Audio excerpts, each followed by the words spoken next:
আসসালামু আলাইকুম সুপ্রিয় দর্শক শ্রোতা, দেখতে পাচ্ছেন ঘাসের জমিতে আসা হয়েছে।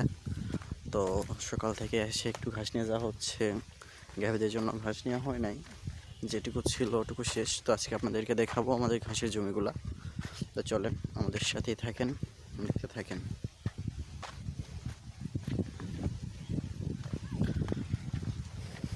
আমাদের ঘাসের জমিতে আগে এই জায়গাতে আমাদের গাড়ি আসতো, ফ্যান আমরা এখানে লোড করতাম। বাট হচ্ছে এখন এই যে গাছপালা বিভিন্ন জিনিসের কারণে এবং হচ্ছে ওই পাশের রাস্তাটা একটু খারাপ হয়ে গেছে, পুকুরের পাড় ধরে যাওয়া লাগে। তো ওই রাস্তাটা একটু খারাপ হয়ে যাওয়ার জন্য এখন আমাদের গাড়িটা দূরে রেখে ঘাসটা ঢুকে নিয়ে যাওয়া লোড করতে হয়। আর এই যে দেখতে পাচ্ছেন মরিচ, অনেক সুন্দর মরিচ হয়েছে।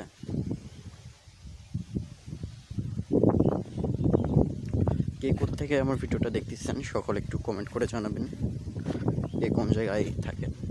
তো এই হচ্ছে আমার প্রথম ঘাসের জমি। যে এটা ঘাস বেশি বড় করে নেই, এবার ছোট আছে, ছোট থাকা অবস্থায় ঘাসগুলো কাটতেছি। এবার ঘাস বড় করার সুযোগ পাই নাই, আবহাওয়া একটু খারাপ, রাস্তাও দূরে, এই জন্য এখান থেকে ঘাস নিয়ে যাচ্ছি। তো আপনাদেরকে একটু ঘুরে নিয়ে এসি আমার অন্যান্য আরও যে ঘাসের জমি আছে ওইগুলো থেকে।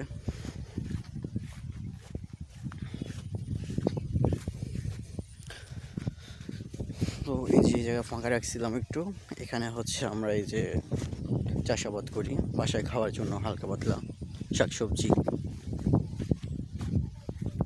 আর আমাদের এদিকে মরিচ প্রচুর চাষ হয়েছে এবার, অনেক অনেক অনেক পরিমাণে মরিচ চাষ করছে সবাই। কিন্তু দুঃখজনিতভাবে এবার মরিচের মনে করেন দামই নাই। এটা হচ্ছে আর একজনের ঘাসের জমি।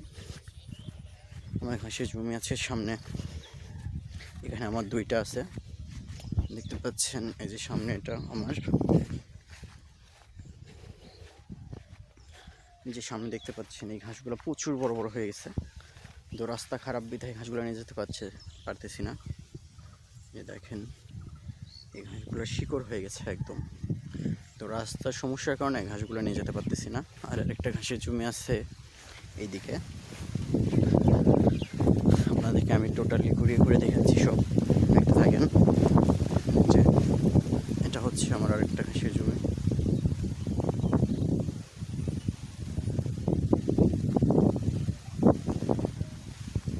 এইগুলার ঘাসও তেমন বড় হয় না।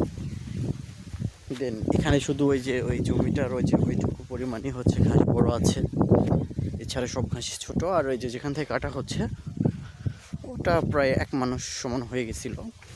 অনেক জায়গায় ছোট, অনেক জায়গায় বড় হয়েছে, ঘাসটা এক মাপের হয় নাই এবার। তো দেখা যাক, ইনশাল্লাহ কালকে থেকে আমরা আমাদের বড় ঘাস কাটা শুরু করব। যে দেখতে পাচ্ছেন এখানে ঘাস কাটা চলছে। এই ঘাসগুলো ছোট, আমাদের মেশিন আছে। ওই যে বড় ঘাসগুলো দেখলেন, ওই ঘাসগুলোর সমস্যা নেই, ওগুলো হচ্ছে কোনোটাই নষ্ট হয় না আমাদের, পুরোটাই গরু খায়, কারণ ছোটো ছোটো কুচি কুচি করে কেটে যায় মেশিনে, এই জন্য নষ্ট হয় না। এই ঘাসটা কাটা লাগবে না, এটা এইভাবেই দিলে খায়, বাট হচ্ছে এটা আপনার অনেক পরিমাণে ছিটাই, এই জন্য আমরা এটাও কেটে দেওয়ার চেষ্টা করি। তো আমাদের পাশে থাকবেন, সকলে আমাদের চ্যানেলটা সাবস্ক্রাইব করবেন এবং লাইক কমেন্ট শেয়ার করবেন। ইনশাল্লাহ আবার আগামী ভিডিওতে দেখা হবে। আসসালামু আলাইকুম।